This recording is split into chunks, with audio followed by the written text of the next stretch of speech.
I'm back again. I just want to say, like, right now, the sun is going down, which is really unfortunate. And there's a lot of other stuff happening, like, my cat is pawing at my luggage, um, which is because literally just packed to go to New York tomorrow. My flight's at 10 a.m., so lots of things are happening. I just did an investor presentation for my company, so lots of thoughts in my head. But today I wanted to talk about like making friends after graduation and why it's so hard. Um, Kind of like making friends as a real adult, or like what we call like a real adult. I think, yeah. For context, oh, before I move on, I have my London fog here. I don't want to pick it up because it's really full and I don't want it to spill. But last time I didn't get to drink any of it and it was cold by the time I got to it. So hopefully this time I'll be able to take a sip. But yeah, I wanted to talk about like um making friends after college as like a real adult, like a working adult. Why I find it so difficult, especially in LA.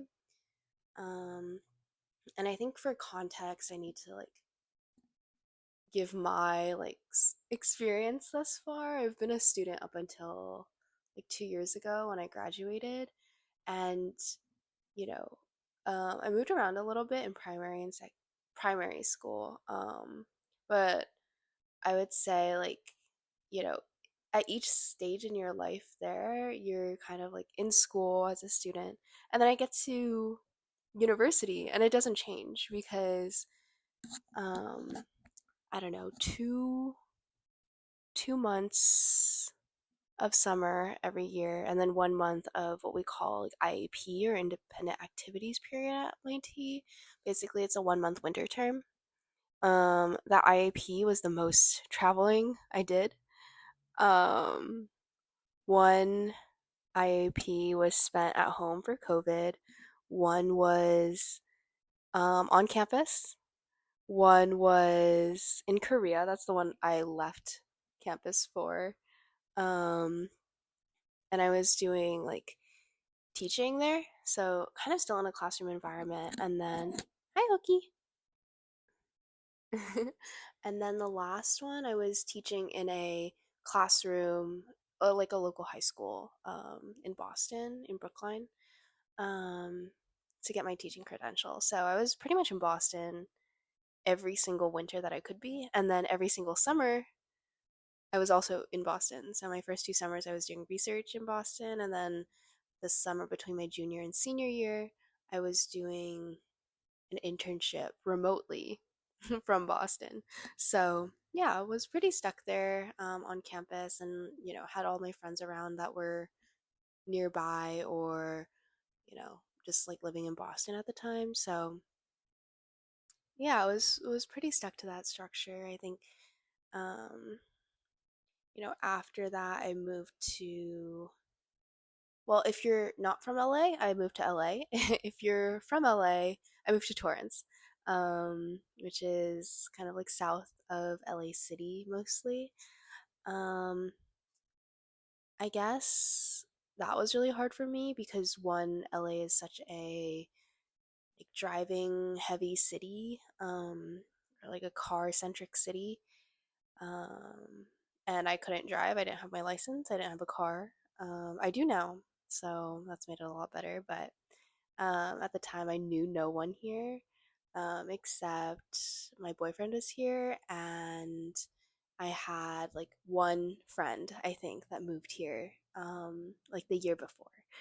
Um, so didn't really know anyone here. And then lastly, like I feel like my life was super work centered. I was living in Torrance, which is close to where I work in El Segundo, and basically like my entire day was commute to work, go to work, commute home, and then that would be like 12, 13 hours of the day.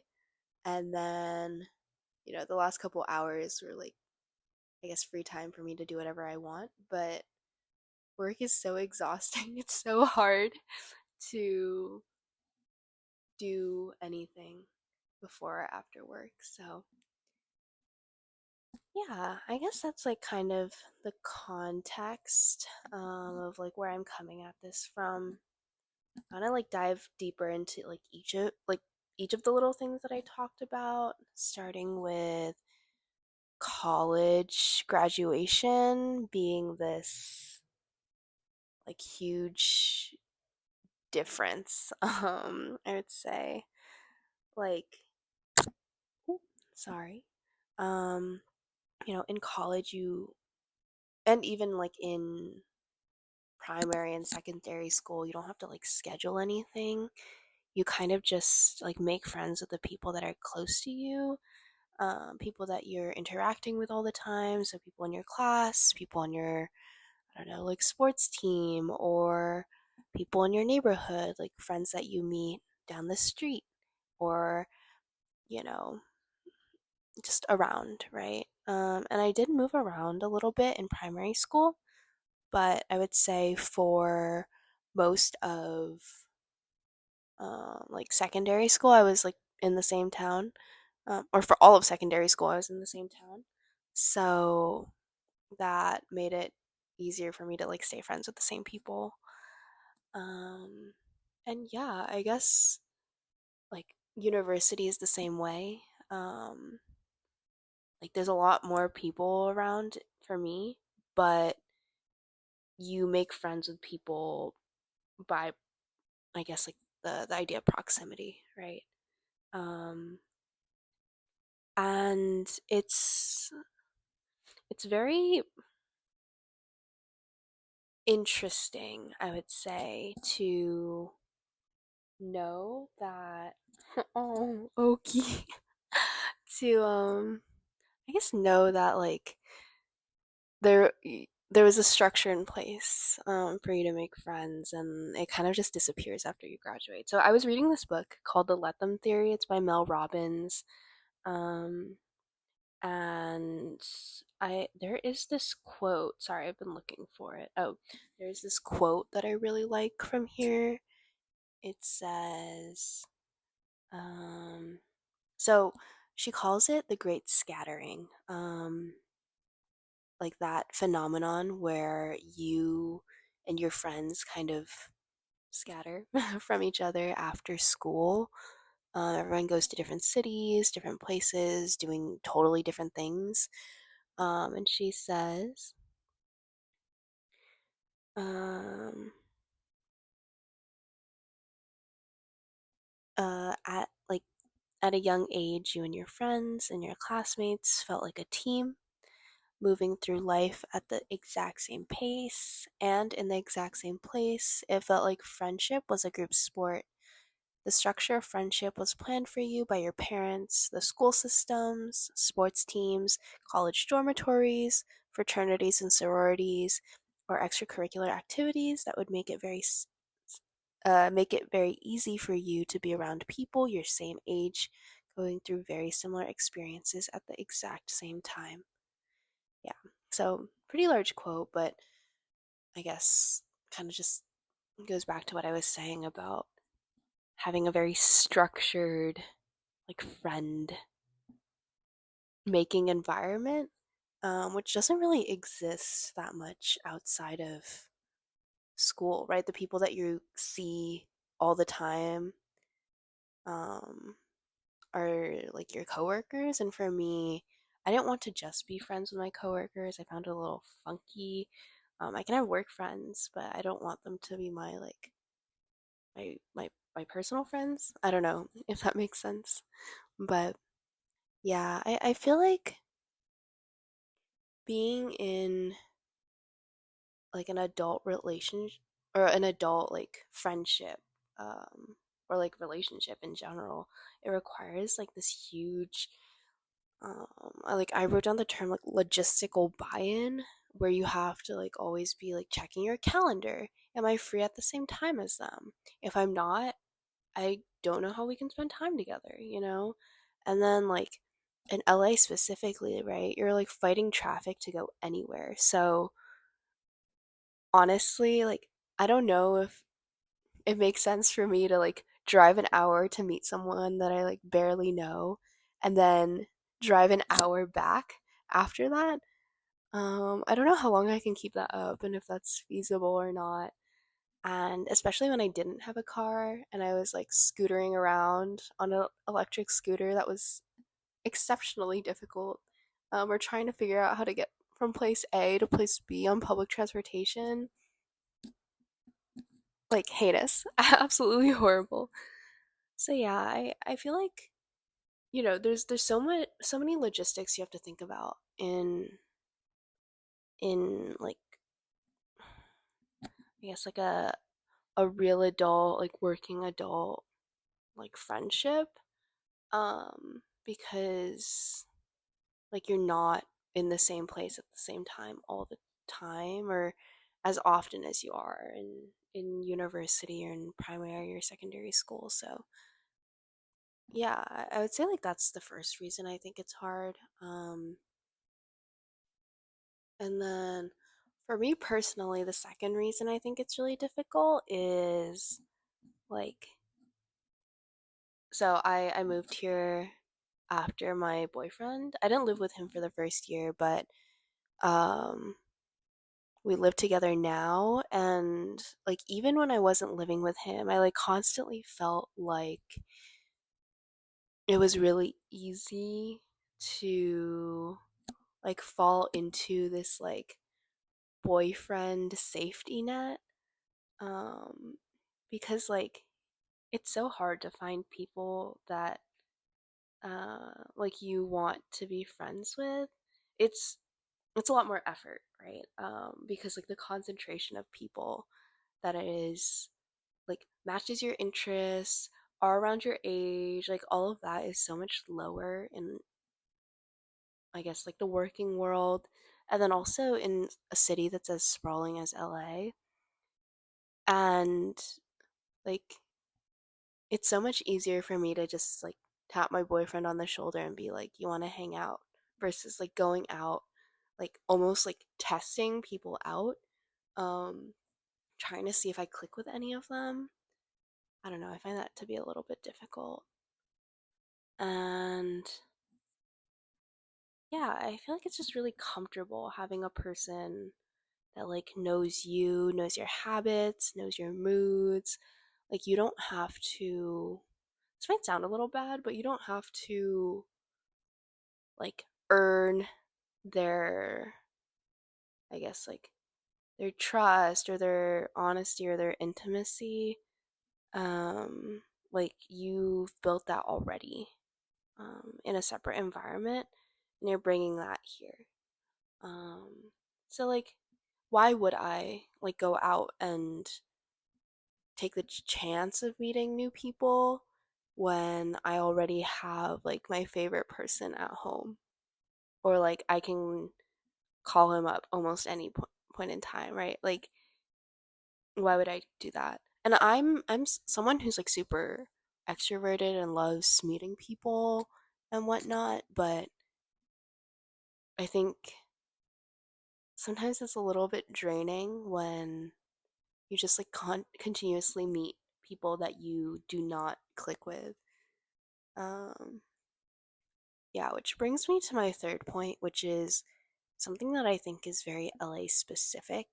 I didn't really reference this before, but I feel like LA people, um, okay, I'm not speaking about all people in LA.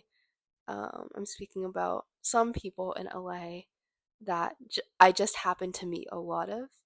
I feel like meeting people in LA, like friends or, from my like people I know, the experience of people I know, like like potential partners, like all of that is like really difficult because LA has this like really funny to me, like follow for follow type culture. It's like very influencer creatives esque, um, which makes like every person you meet like super networky.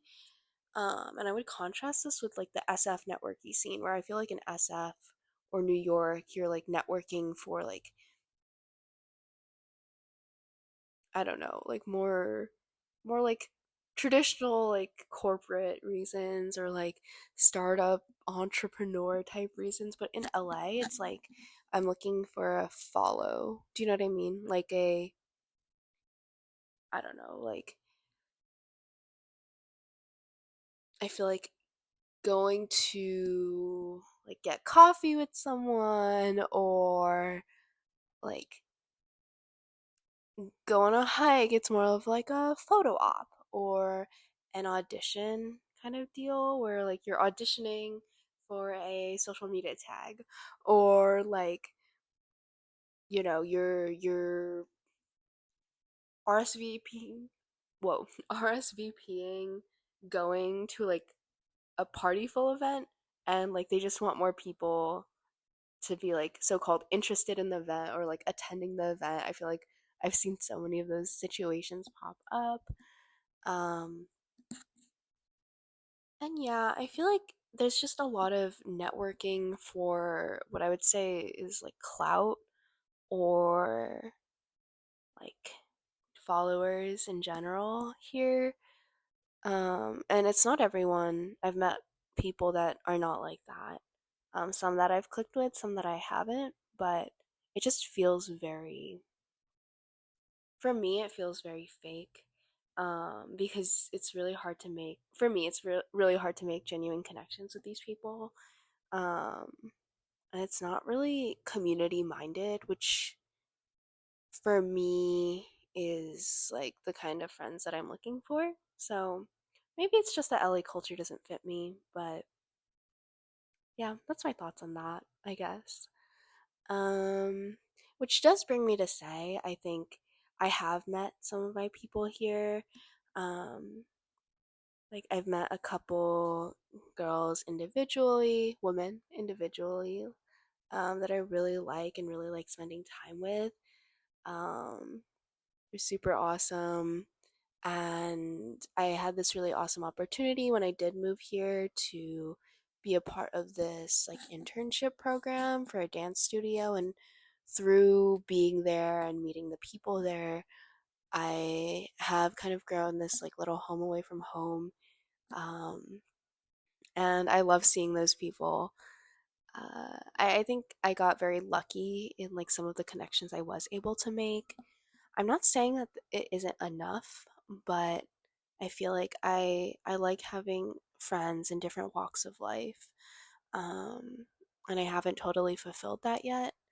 So, and also I think that I like meeting new people and making new friends, and that's just a big part of my personality. Um, but it's really hard when like these people just aren't fitting your vibe. I'm realizing it's getting really dark. Um, so I'm gonna wrap this up real quick, and this is also getting really long. I'm gonna wrap this up. Um, yeah, I wanted to say finally that um, I think I'm trying harder to like actively look for friends now instead of just waiting for friends to like happen, which is what I did in like middle school and high school. Um, yeah, I think like going out, putting myself out there, like talking to people. When I do go to like any kind of activity, so like a workout class or like the ceramics class I go to every week, or when I do go to like a dance workshop or class, um, to like actually talk to the people there, which I try to be good at. Um, but sometimes it's just a little hard when everyone's focused on their own thing. So yeah, I think I need to be better at that instead of waiting for people to come to me. Um, and be a little bit more active about, I guess, like creating that connection instead of like putting my feelers out there and hoping they also, I guess, like meet me halfway, essentially. So yeah, I think making friends is hard. But I think I've found some of my people, and I'm really happy to have. Um, but yeah, making friends is hard, man. I think I'm gonna sign off here. I will be posting something to Substack with more coherent thoughts. I promise I will. Um, it'll actually probably be posted around the same time as this. So once it does get posted, um, like it'll be active in the description. So yeah, this was a little long, 20 minutes, but thanks for listening if you got to the end. Bye.